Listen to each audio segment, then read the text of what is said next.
Hello everyone. Today we will discuss about the CML and CLL in single page.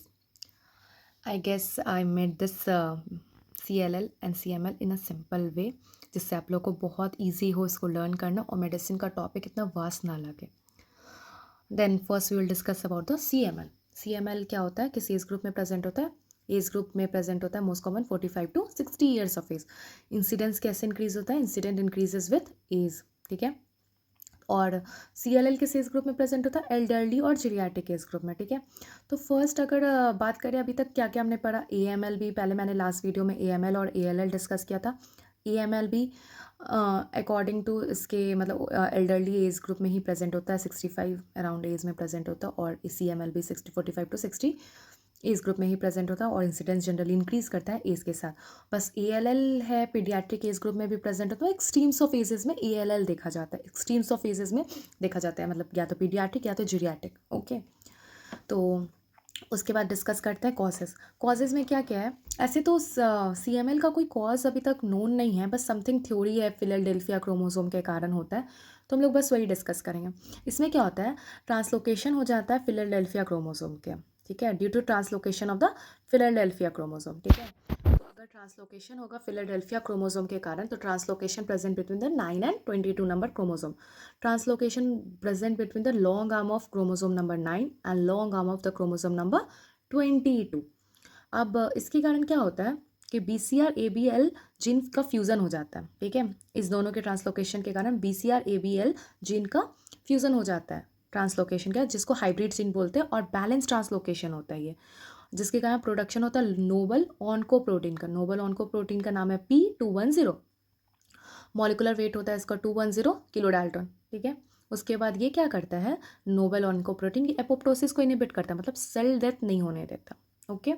और activate कर देता है tyrosine काइनोस को सारे सेल में माइलॉइड लीनियस चेन में, जिसके कारण क्या होगा? माइटोसिस अनकंट्रोल हो जाता है क्योंकि सेल डेथ तो हो नहीं रहा है. और उसके बाद ये एक्टिवेट भी कर दिया टायरोसिन काइनोस को, जिसके कारण माइटोसिस का नंबर इंक्रीज हो जाता है. और हम लोग क्या करेंगे देखेंगे इस केस में कि शिफ्ट टुवर्ड्स द लेफ्ट हो जाता है. जनरली क्या होता है? शिफ्टिंग टुवर्ड्स द राइट होता है, इमैच्योर टू मैच्योर सेल होता है.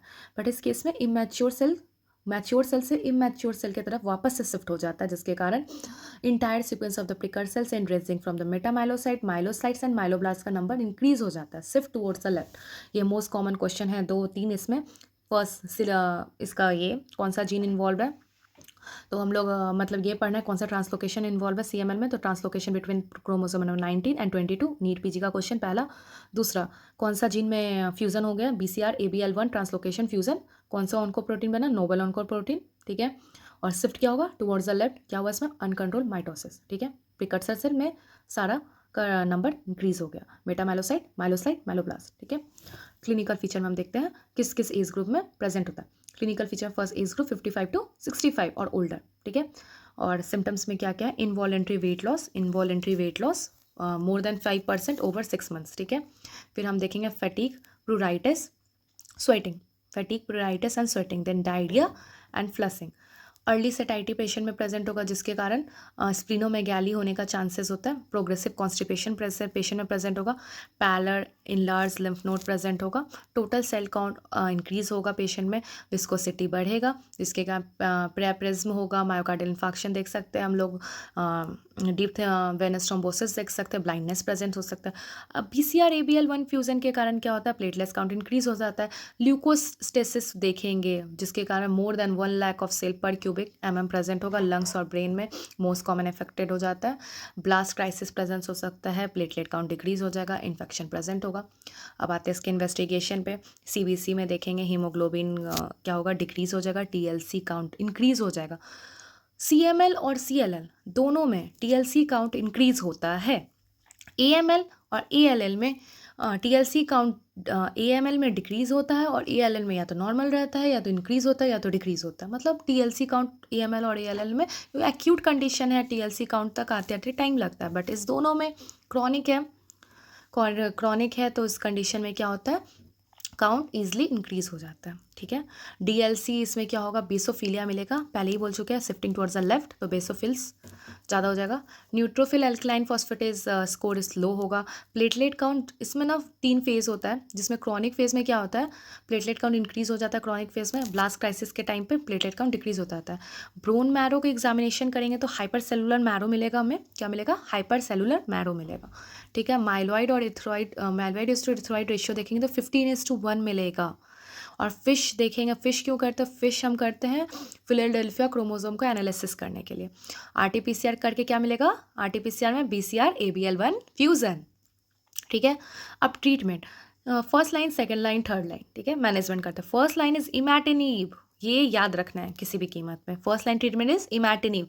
सेकेंड लाइन ट्रीटमेंट में क्या आता है, अब आप डोसा तो खाते ही हो, तो इसमें बस डासा करना है, ठीक है, डासाटिनिब, ठीक है, डासाटिनिब, नीलोटिनिब, ठीक है, अब बोसाटिनिब, ठीक है, क्या क्या, डासाटिनिब, नीलोटिनिब एंड बोसाटिनिब। अब एक बात बताओ, इसमें भी तीन जो है, डासाटिनिब, नीलोटिनिब और बोसाटिनिब में कौन सुपीरियर और मोस्ट इफेक्टिव है, बोसाटिनिब। ऑफ कोर्स बहुत सुपीरियर होता है, इसलिए bosutinib is most effective drug. Then third generation में क्या होता है, टायरोसिन काइनेज इनहिबिटर, जिसमें सी पोंटाटिनिब एंड ओमासिटाजिन जोन है, ठीक है। पोनाटिनिब जो होता है, पोनाटिनिब, ये हम ALL के ट्रीटमेंट में भी यूज़ करते हैं, ठीक है। अब फिर आते हैं CLL पे। CLL जो होता है एल्डरली और जीरियाट्रिक एज ग्रुप में प्रेजेंट होता है। इसमें क्या होता है, क्रोमोसोम नंबर डिफेक्ट होता है due to deletion of the chromosome number 13Q, और या ट्राइसोमी प्रेजेंट होगा 12 का, या फिर deletion of the 17P short arm worse prognosis show करता है, ठीक है। फिर over expression of the 2 components present, JAP17 express on bone marrow cell tumour, ठीक है, बोन ये। फिर BCL2 इनहिबिटर एपोप्टोसिस प्रेजेंस हो सकता है, जीन म्यूटेशन हो सकता है, CF3B1 या फिर NOTCH1। क्लिनिकल फीचर पे हम लोग आ जाते हैं। क्लिनिकल फीचर में पहले हम लोग एज का बात करेंगे, तो एज में 72 ईयर्स और मीडियन एज ग्रुप में प्रेजेंट होगा 72 years. Male is to female ratio का बात करेंगे CLL में, तो 7:1 का रेशियो है। CLL जो है ना, इसका सिम्टम्स ना कैटेगरी B सिम्टम्स के नाम से भी फेमस है। इंडियन कैटेगरी B सिम्टम्स मतलब TB लाइक सिम्टम्स, मतलब क्या क्या होगा, fatigue, weight loss, night sweat, progressive cervical lymphadenopathy, splenomegaly क्या क्या क्या होता है, अर्ली सेटाइटी होता है, ये इसमें भी था CML में, अर्ली सेटाइटी, स्प्लीनोमेगाली, ठीक है। उसके बाद क्या होगा, रिकरेंट निमोनिया का चांसेस होता है, हर्पीस जॉस्टर हो सकता है पेशेंट में, ठीक है। फिर उसके बाद क्या पढ़ते हैं हम लोग कि इसमें reactivation of the chicken pox infection भी हो जाएगा। कूम टेस्ट अगर पॉजिटिव होगा तो फिर क्या होगा, अगर कूम टेस्ट पॉजिटिव होगा तो हीमोलाइटिक एनीमिया, एनीमिया किस टाइप का होगा, हीमोलाइटिक एनीमिया। अगर कूम टेस्ट नेगेटिव होगा तो बोन मैरो इन्वॉल्वमेंट होगा late phase of the life में, ठीक है। फिर उसके बाद हम क्या देखेंगे, प्लेटलेट काउंट डिक्रीज हो रहा है, तो प्लेटलेट काउंट कहीं भी डिक्रीज होता है तो क्या देखते हैं, पेटिके, एपिस्टेक्सिस और पर्प्यूरा, ठीक है। उसके हिपैटोस्प्लीनोमेगाली देखेंगे। लैब इन्वेस्टिगेशन में हम लोग देखेंगे TLC काउंट क्या हो रहा है, TLC काउंट इंक्रीज हो रहा है, पहले ही बोल चुके CML और CLL दोनों में TLC काउंट इंक्रीज होता है। हीमोग्लोबिन डिक्रीज होगा, ऑफकोर्स एनीमिया प्रेजेंट है पेशेंट में, हीमोग्लोबिन डिक्रीज होगा, प्लेटलेट काउंट डिक्रीज होगा। पेरिफेरल स्फीयर में हमें क्या मिलेगा, स्मज सेल, ये इसका डायग्नोस्टिक फीचर है, स्मज सेल सिर्फ CLL में मिलता है। लिम्फोसाइटिक मैच्योर होगा, लिम्फोसाइट्स इसमें जाके, ऑटो इम्यूनिटी हीमोलिटिक एनीमिया होगा इसमें, ठीक है।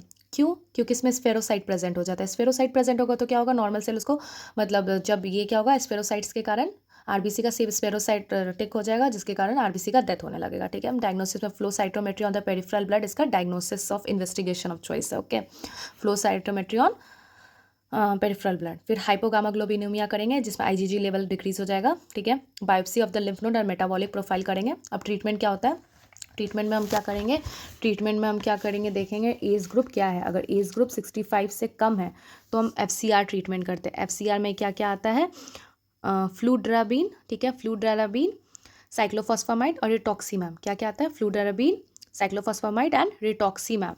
अगर मोर देन 65 है तो क्लोराम्बुरोसिल, ऑर्डिन्यूटिजिमैब, क्या है, ऑर्डिन्यूटुजुमैब, ठीक है, और रासिस रिटॉक्सीमैब दोनों में प्रेजेंट है।